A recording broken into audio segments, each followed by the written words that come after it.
تحریک انصاف بھی اور پھر اپوزیشن بھی گئی اور انہوں نے کہا کہ دیکھیں یہ حکومت کے بغیر صوبہ نہیں چل سکتا اور کیونکہ ایک وزیر اعلیٰ نے ریزائن کر دیا تو دوسرے کا انتخاب ہو گیا ہے تو فوری طور پر آپ گورنر سے کہیں کہ وہ اچھا گورنر آ گئے تھے کراچی کسی تقریب میں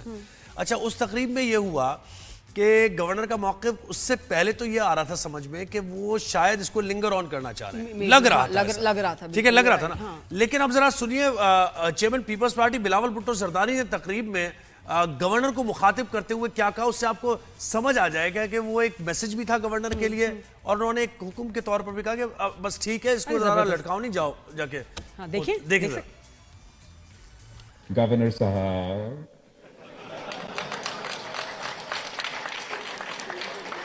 آپ کو میرے خیال میں پختونخوا پہنچنا چاہیے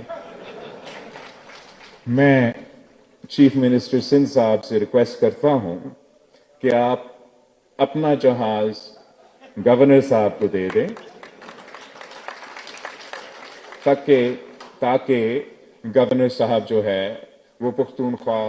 پہنچ کے آئین اور قانون کے مطابق اپنا ذمہ داری ضرور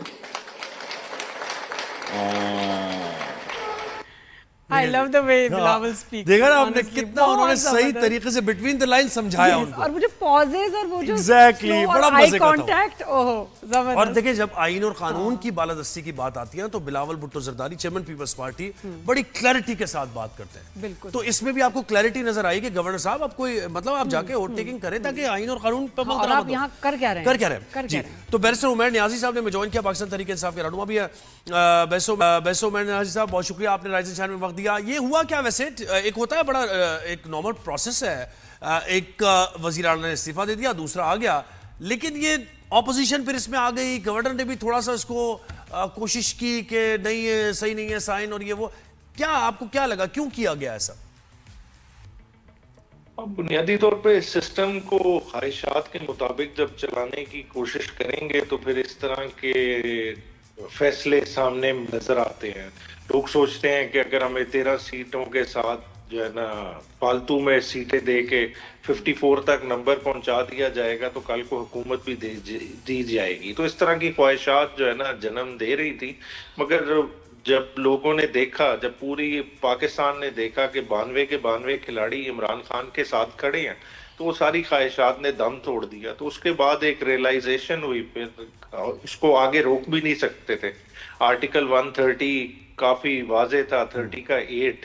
کہ اسپیکر کا اس میں کوئی رول ہی نہیں ہے ایکسیپٹنس میں وہ تو صرف ان کے پاس استعفیٰ ڈیلیور ہونا ہے وہ ڈیلیور ہو چکا تھا آلریڈی وہ اس چیز کو اکنالج کر چکے تھے اور اسی چیز کو سامنے رکھتے ہوئے پشاور ہائی کورٹ نے کل فیصلہ دیا جی اور یہ جو جے یو آئی کا موقف ہے اس کو آپ کیسے دیکھ رہے ہیں کہ وہ یہ کہتے ہیں کہ ابھی ایک کا استعفیٰ منظور ہوا نہیں ہے یعنی علی امین گنڈا پور کا ان کے مطابق استعفیٰ منظور نہیں ہوا اس کے باوجود آپ نے ایک پروسیس کیا اڈاپٹ کیا اور نئے وزیر اعلیٰ کا انتخاب کر لیا تو پورا پروسیس ہی نل اینڈ وائڈ ہونا چاہیے وہ بھی عدالت گئے لے کر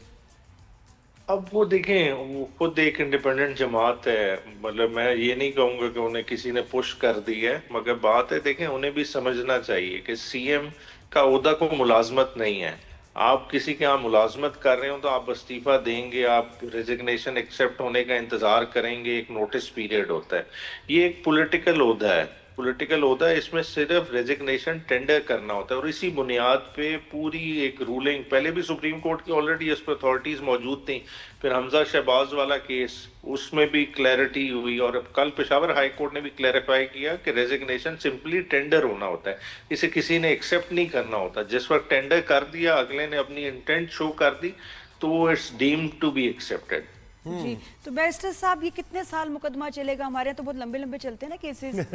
ہے مطلب یہ پھر کتنے سالوں بعد یا جلدی فیصلہ ہو جائے گا یا کوئی فرق پڑتا ہے اس سے نہیں فرق پڑتا معاملہ چلتے رہیں گے یہ کیس بھی چلتا رہے گا نہیں اس کیس کا اس حد تک تو فیصلہ ہو گیا نا کہ حلف برداری کی تقریب آج ہو رہی ہے 4 بجے گورنر صاحب نے اوتھ لینا ہے وہ نہیں لیں گے تو چیئرمین صاحب لیں گے باقی دیکھیں اب وہ جے یو آئی کا اپنا فیل ہے انہوں نے ایک انڈیپینڈنٹ ریٹ فائل کی ہوئی ہے آج اس میں نوٹس ہو جائیں اول تو نوٹس ہی نہیں ہونے چاہیے اگر نوٹس ہو گئے اب وہ پھر آپ کو پتہ ہے عدالتی کارروائی ہے